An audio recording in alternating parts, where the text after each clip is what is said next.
Roméo et Juliette, in L'amour fou de Guylaine Roman, illustré par Frédéric Clément, aux éditions Saltimbanque. Roméo et Juliette. En ce temps-là, à Vérone, une haine farouche opposait la famille Capulet à la famille Montaigu. Quelles étaient les raisons d'une telle rancune ? Voilà une question à laquelle les habitants de la ville n'auraient su répondre. Il s'agissait d'une de ces lointaines querelles qui remontaient à la fondation de la cité, et chacun prenait garde à ne point s'y trouver mêlé.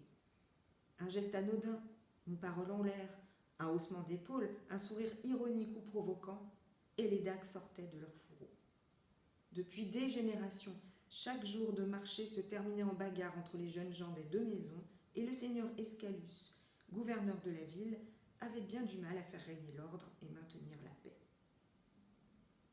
Juliette était l'unique héritière de la riche et puissante famille Capulet.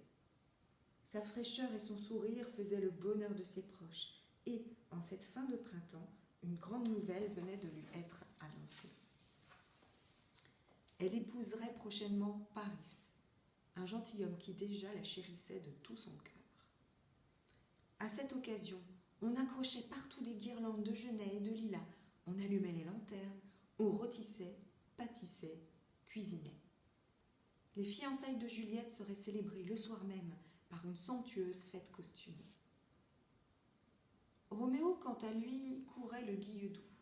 Fils de maître Montaigu, il menait joyeuse vie en compagnie de ses cousins, tous vifs, gaillards et querelleurs. Contre toute prudence, il les suivit au bal des Capulets et se mêla à la foule des invités, affublé d'un masque de chat pour ne pas risquer d'être reconnu. Toute la soirée, il vida des gobelets de vin de Toscane et dansa des tarentelles endiablées. Quand la musique se fit plus lente, des rondes se formèrent et chacun put admirer la grâce des demoiselles qui s'inclinaient lentement pour offrir leurs mains aux danseurs, puis tournaient à pas menus en baissant modestement les yeux. Leurs bijoux et leurs coiffes rebrodées d'or étincelaient à la lueur des torches. Et Roméo vit Juliette. L'ovale tendre de son visage, le grain de sa peau que caressait la brise du soir, sa bouche qui s'étirait en un sourire charmant, tout en elle le séduisit au premier regard. Il se joignit aux danseurs pour l'approcher et ôta même un instant son masque afin de mieux la contempler.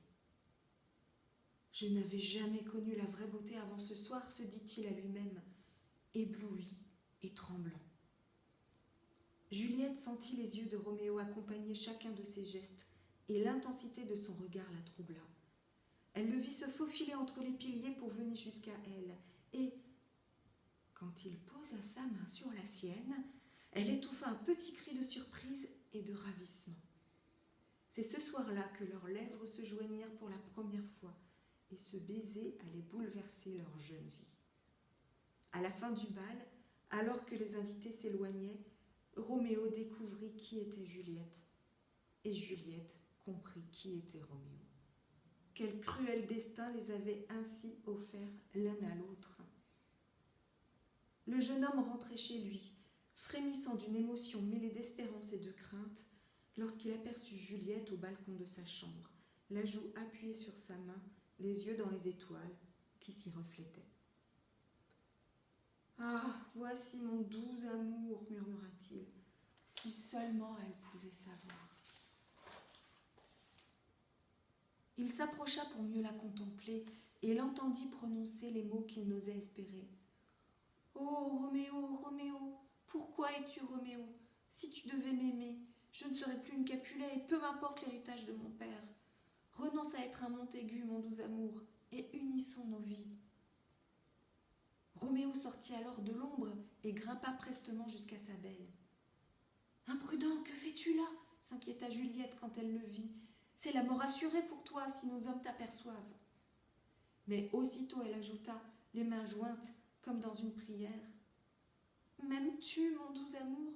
Si nos deux cœurs devaient battre à l'unisson, je te suivrais de par le monde. » Et sans plus réfléchir, emportés par le sentiment qu'ils partageaient désormais, les deux amoureux se promirent l'un à l'autre et décidèrent de se marier en secret. Le frère Laurent, ami de Roméo, accepta de les unir. N'était-ce pas là une magnifique occasion de réconcilier enfin les deux familles ? Le mariage eut lieu le lendemain, dans la chapelle d'une ancienne abbaye. L'amour de Roméo et de Juliette fut ainsi consacré devant Dieu. Tout à son bonheur, Roméo courut annoncer la nouvelle à son ami Mercutio. Mais quand il déboucha sur la grande place noyée de soleil, il le trouva aux prises avec Tybalt, un cousin de Juliette connu dans Vérone pour être vainqueur de tous ses combats. Les deux jeunes hommes se lançaient injures et invectives, et les épées étaient déjà tirées. Roméo tenta de s'interposer. Avait-il oublié les menaces du seigneur Escalus concernant les duels ? Voulait-il finir leur jour dans la froideur sinistre des cachots du palais, ou, pire, sous la hache du bourreau ? Mais rien de ce qu'il put dire ne les rendit à la raison. Et malgré tous les efforts de Roméo, Mercutio perdit la vie, non sans avoir maudit les deux maisons auxquelles il devait son trépas. Tybalt tenta de fuir, mais Roméo le rejoignit dans une ruelle et, après un duel sans merci, le transperça de son épée. La haine des Capulets et des Montaigu venait de faire deux nouvelles victimes. Deux garçons beaux et fringants, dont l'avenir avait été brutalement fauché. La colère du gouverneur Escalus fut à la mesure du deuil qui frappait les deux familles. Roméo fut condamné à l'exil. Au matin, il devrait avoir quitté Vérone. Roméo et Juliette passèrent cette terrible nuit dans les pleurs et l'inquiétude, chacun cherchant à consoler l'autre, chacun jurant à l'autre l'éternité de son amour. Et quand enfin l'alouette, messagère de l'aube, fit entendre son chant, Roméo s'arracha au bras de Juliette et quitta la ville. Juliette se laissa aller au plus profond des désespoirs. Personne, ni sa mère criant vengeance, ni sa vieille nourrice en appelant à l'obéissance, ne parvint à la consoler. Son père, ignorant tout de l'union secrète de sa fille avec Roméo, lui annonça son intention de hâter le mariage avec Paris.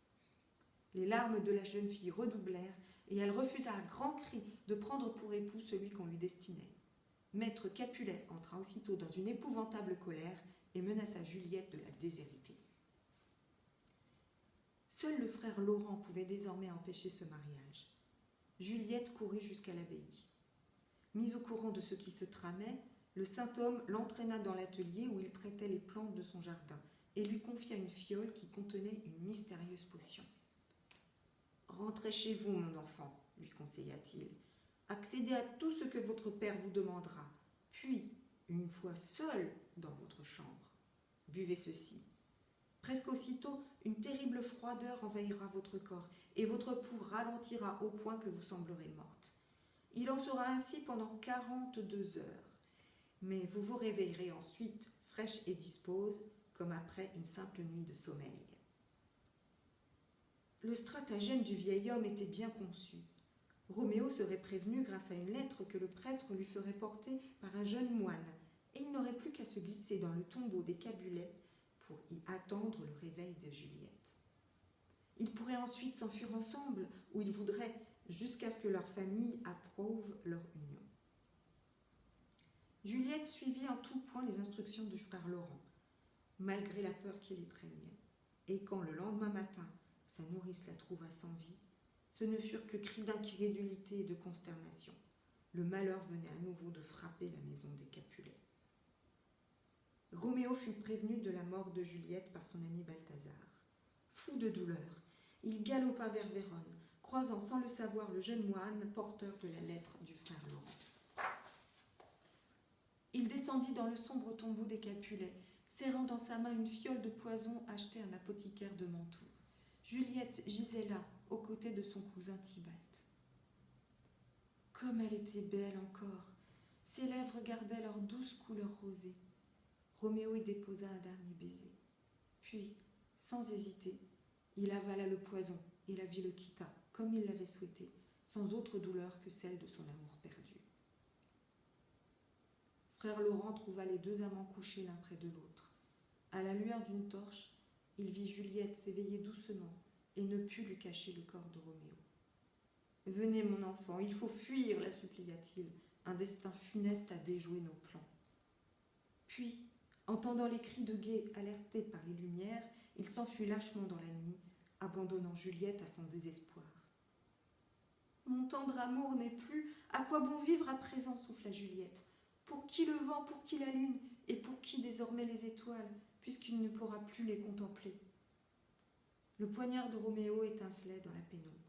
Elle le saisit et le planta dans son cœur. Et c'est ainsi que Roméo et Juliette, mari et femme par la force de leur amour, séparés par une haine ancestrale, furent unis à jamais dans les ténèbres de leur